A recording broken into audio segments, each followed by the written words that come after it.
Good morning అండి, చెప్పండి. Okay sir, normal గా పార్టీలు అన్నప్పుడు ఓకే, కాంగ్రెస్ గవర్నమెంట్ ఓకే, వాళ్ళు ఏం చేయబోతున్నారో వాళ్ళ విషయాలు చెప్పారు. బట్ విపక్షాలు కూడా సరే, పార్టీలు అంటే రాజకీయ పార్టీలు, వాటి విమర్శలు ఇవన్నీ ఉంటాయి కామన్. బట్ ఈవెన్ విశ్లేషకులకు కూడా ఈ రోజు ఈ అంశంలో కాస్త నమ్మకం సన్నగిల్లినట్లు కనిపిస్తుంది. ఈ ఎంఓయూలు కుదుర్చుకున్న ఇదంతా కుదుర్చుకున్న జస్ట్ ఇది ఒక పబ్లిసిటీ స్టంట్ తప్ప ఇంకేమీ లేదన్న ఒక అభిప్రాయాలకు వస్తున్నారు. కాబట్టి ఏంటి, మీరేమనుకుంటున్నారు? విజయ్ గారి మాటలకు మీరు కూడా ఏకీభవిస్తున్నారు? ఒకవేళ నిజంగానే 1 ట్రిలియన్ ఆర్ 3 ట్రిలియన్ డాలర్స్ పెట్టుబడులు అంత రావాలన్నా కూడా అంత మేర ఇన్ఫ్లేషన్ కానీ మన దగ్గర ఆర్థిక వనరులు ఏ రకంగా ఉన్నాయి ఇవన్నీ కూడా బేరీజ్ వేసుకుంటుందా లేదా, లేదంటే జస్ట్ మీరు కూడా ఇదొక పబ్లిసిటీ స్టంట్ లానే చూస్తున్నారా? అంటే ఒకటండి, ఇక్కడ వాస్తవంగా చిత్తశుద్ధి ఉంటేనేమో సంతోషం, కానీ పార్టీ హైకమాండ్ ఒకటి చెప్తుంది, స్టేట్ పార్టీ ఇంకోటి చేస్తుంది. ఓకే, ఇదే వంతారాను పార్టీ హైకమాండ్ వ్యతిరేకించింది, మొత్తం చాలా విమర్శలు చేశారు. ఇదే అదానిని వాళ్ళు లక్షల కోట్లు లాస్ చేశారు. ఒక ఫేక్ సర్వేని పార్లమెంట్ లో ప్రవేశపెట్టి ఆ సర్వే ఇచ్చిన ఆర్గనైజేషన్ ఇప్పుడు బంద్ అయిపోయింది. రాహుల్ గాంధీ స్వయంగా కాంగ్రెస్ పార్టీ ఏదైతే పార్లమెంట్ లో చేశారో, అదానికి ఇంత దోచిపెట్టారు, అది చేసి పెట్టారు అనడం వల్ల 1,00,000 కోట్ల రూపాయల 2 లక్షల కోట్ల రూపాయలేమో అదాని గ్రూప్ కు లాస్ అయింది. ఆ లాస్ అయింది అదాని ఫ్యామిలీ అమౌంట్ కాదు, అది ప్రజలు షేర్ల రూపంలో పెట్టినటువంటి ప్రజాధనం. కాబట్టి పారిశ్రామికవేత్తలు రావాలి అంటే కాంగ్రెస్ పార్టీ అభిప్రాయం ఏంటి? ముందు అది జరగాలి. ముందు అక్కడనేమో అదానిని వ్యతిరేకిస్తారు, ఇక్కడ రేవంత్ రెడ్డి గారేమో అదానిని ఆహ్వానిస్తారు. అక్కడ వంతారను వ్యతిరేకిస్తారు, ఇక్కడ వంతార పెట్టండి అని చెప్పేసి ఒప్పందాలు కుదుర్చుకుంటారు. ఈ కాంట్రడిక్టరీ ఎందుకు ఇవన్నీ కూడా? కాబట్టి పార్టీ విధానం అంటూ ఒకటి ఉండాలండి. రెండోది, ఇలాంటి సమ్మిట్లు ఎవరు చేసినా, ఏ పార్టీ చేసినా కానీ అది రాష్ట్ర అభివృద్ధిని కాంక్షించి చేస్తున్నట్టే అనుకోవాలి. కొన్ని విమర్శలు చెయ్యొచ్చు, కానీ పూర్తిగా దాన్ని తీసిపారేయలేం.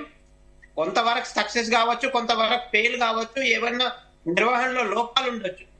కానీ అసలు పార్టీ విధానమే వ్యతిరేకంగా ఉన్నప్పుడు చాలా కష్టమైన విషయాలు వస్తాయి.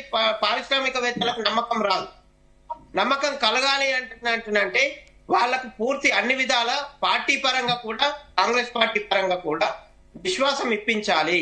ఫస్ట్ రాహుల్ గాంధీ గారి యాటిట్యూడ్ మారాలి, కాంగ్రెస్ పార్టీ అధిష్టానం యొక్క విధానం మారాలి. పారిశ్రామికవేత్తలు అభివృద్ధి చెందాలా, చెందకూడదా? భారతీయ పారిశ్రామికవేత్తలు అభివృద్ధి చెందాలా, చెందకూడదా? లేదు విదేశీ పారిశ్రామికవేత్తలు వచ్చే పెట్టుబడి పెట్టాలా? విదేశీ పారిశ్రామికవేత్తలకి మేము సపోర్ట్ చేస్తాం. ఏదో ఒకటి క్లారిటీ ఇవ్వాలి. కాబట్టి నేను అనేది ఏంటంటే, భారతీయ పారిశ్రామికవేత్తలు ఎంత అభివృద్ధి చెందితే అంత మన దేశానికి ఉపయోగం.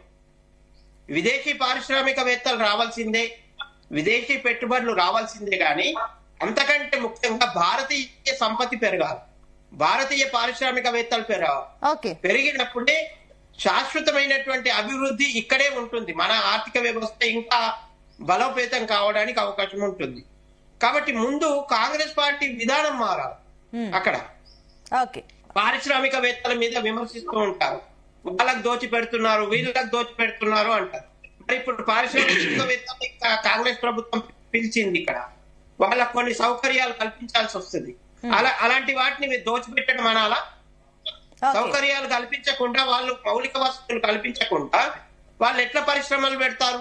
వాళ్ళకు కొన్ని రిబేట్లు సబ్సిడీలు ఇవ్వాల్సి వస్తుంది, కొంత తక్కువ రేటుకు భూములు ఇవ్వాల్సి వస్తుంది, కొన్ని సౌకర్యాలు ప్రభుత్వ పరంగా చేయాల్సి వస్తుంది. అన్ని లక్షల పెట్టుబడులు పెడుతున్నప్పుడు, కోట్ల పెట్టుబడులు పెడుతున్నప్పుడు వాళ్ళకి సౌకర్యాలు కల్పించాలి. కల్పించినప్పుడు ఇక్కడ మిలాఖత్ చేసి అక్కడ శత్రుత్వం పెంచుకుంటే జాతీయ స్థాయి పార్టీ విధానం మారాలండి ఫస్ట్. కాబట్టి కాంగ్రెస్ పార్టీ జాతీయ విధానం ఏంటి, పారిశ్రామిక విధానం ఏంటి, ఆర్థిక విధానం ఏంటి, దానికి ఒక క్లారిటీ లేదు. ట్రంప్ మాట్లాడాడు ఇండియన్ ఎకానమీ ఇస్ డెడ్ అనగానే నెక్స్ట్ డేనే Rahul Gandhi Indian economy is dead అనేసాడు. అది కాకూడదు. ఒక ప్రతిపక్ష నేతగా ఆయన హుందాగా ఉండాలి. ఆయన ఏదో కోపంలో అన్నాడని చెప్పేసి 8.2 జీడిపి పెరిగింది అంటే ప్రపంచంలో అన్ని దేశాల ఆర్థిక మాంద్య పరిస్థితులు ఎదుర్కొంటుంటే భారత ఆర్థిక వ్యవస్థ శరవేగంగా ప్రయాణిస్తుందని ప్రపంచ ఆర్థికవేత్తలు చెప్తుంటే, ప్రపంచ బ్యాంకు చెప్తుంటే రాహుల్ గాంధీ గారు డెడ్ ఎకానమీ అని ఎట్లా అంటాడండి ఒక ప్రతిపక్ష నాయకుడిగా? కాబట్టి కాంగ్రెస్ పార్టీ ఫస్ట్ ఆత్మ విమర్శ చేసుకోవాలి. నేషనల్ పార్టీ ముందు తన విధానం ఏంటి, పారిశ్రామిక విధానం ఏంటి, పరిశ్రమవేత్తలు అభివృద్ధి చెందాలా వద్దా, భారతీయ పారిశ్రామికవేత్తలకు ప్రోత్సహిస్తారా లేదా? కాబట్టి విమర్శించేటప్పుడు కొద్దిగా జాగ్రత్తగా రాహుల్ గాంధీ గారు చాలా హుందాగా వ్యవహరించాల్సిన అవసరం ఉంది. ప్రతిపక్ష నాయకుడు అంటే ప్రధాని తర్వాత అంతటి వ్యక్తి ఒక రకంగా ప్రతిపక్ష నాయకుడు అంటే, కానీ ఎక్కడ జమీన్ ఆస్మాన్ ఫరక్ ఉంది. ఇంకా పిల్లవాడి మనస్తత్వంలో ఎప్పుడు ఏం విమర్శిస్తాడో, ఎప్పుడు ఏం మాట్లాడతాడో ఆయనకు తెలియదు.